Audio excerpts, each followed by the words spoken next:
kembali lagi di podcast kita. Ngapain repot, mending dengerin Renewable Energy Podcast.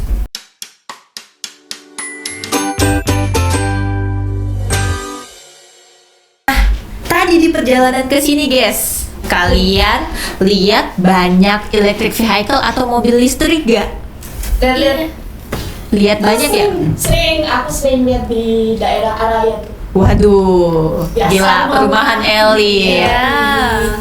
Kalau kalian nih, menurut kalian mobil listrik favorit kalian apa tuh? Mulai dari Kanada dulu deh.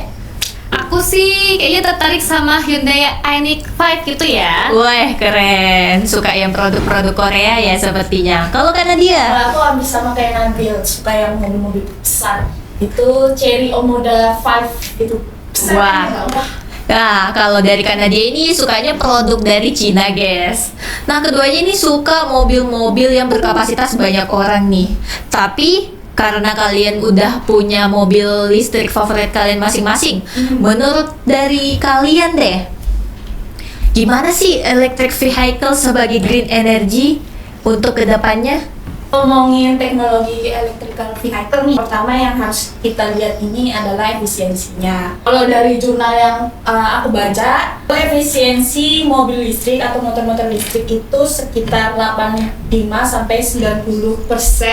Sedangkan mesin bensin yang seperti sering kita gunakan itu sekitar 20-30%. Jadi energi yang benar-benar jadi gerakan itu lebih banyak sisanya. Jadi sisanya itu mesin bensin kebanyakan buang energi jadi panas. Apalagi yang sering dibincangkan akhir-akhir ini. Apa tuh, Kak? Nah, kalian sudah pasti tahu ya, isu terhangat, kasus-kasus yang paling banyak ramai di sosial media kalian masing-masing. Itu tentunya kabar mengenai salah satu bahan bakar yang dioplos nih, guys. Dan itu bikin banyak kasus soal motor di Jawa Timur itu pada berebet-berebet, guys. Gimana tuh?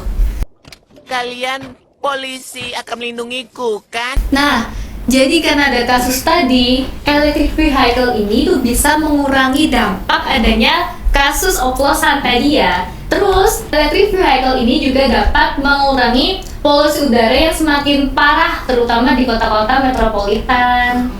Prit, Mas Topik datang. Welcome, Mas Topik. Jadi dengerin selera-selera kalian tentang electric vehicle keren-keren banget. Aku juga sempet baca dan lihat-lihat di YouTube bahwa kata dokter mobil, ada juga podcastnya.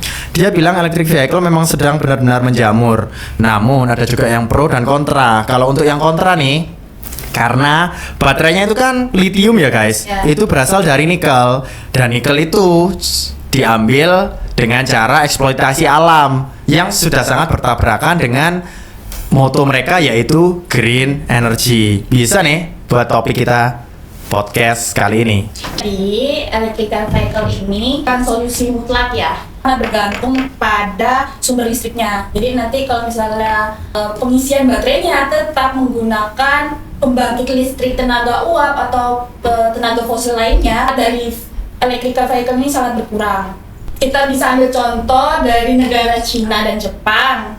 Nah, yang sudah banyak menggunakan baterai listrik energi baru terbarukan. Jadi mungkin kalau chargernya menggunakan energi baru terbarukan, mungkin dia lebih efisien, atau pemanfaatan electrical vehicle-nya lebih bermanfaat lah gitu. Gimana kalau menurut Kak Nabil?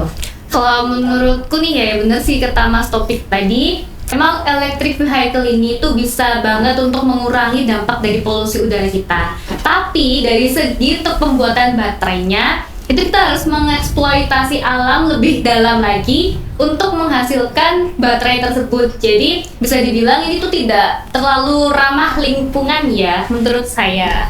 Oke, nah kita nih udah dengerin mengenai pro dan kontra dari penggunaan electric vehicle. Bisa kita simpulkan ya, kalau electric vehicle ini untuk sekarang belum menjadi jawaban utama dari green energy karena penggunaan baterai yang dapat mengeksploitasi alam. Karena dari produksi baterainya baterainya itu sendiri menggunakan bahan baku nikel, guys. Nah, untuk bahan baku nikel sendiri itu kan kita tetap mengeruk alam lebih dalam lagi, dan itu tentunya tidak ramah lingkungan, guys.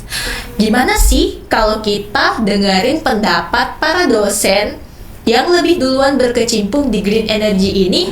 Nantikan di episode selanjutnya. Jangan lupa follow sosial media kami di ebt_ITN Malang dan juga itnmalang.official. Terima kasih untuk arsitektur ITN yang telah mengakomodasi podcast kami. Sampai bertemu di episode selanjutnya. Bye-bye!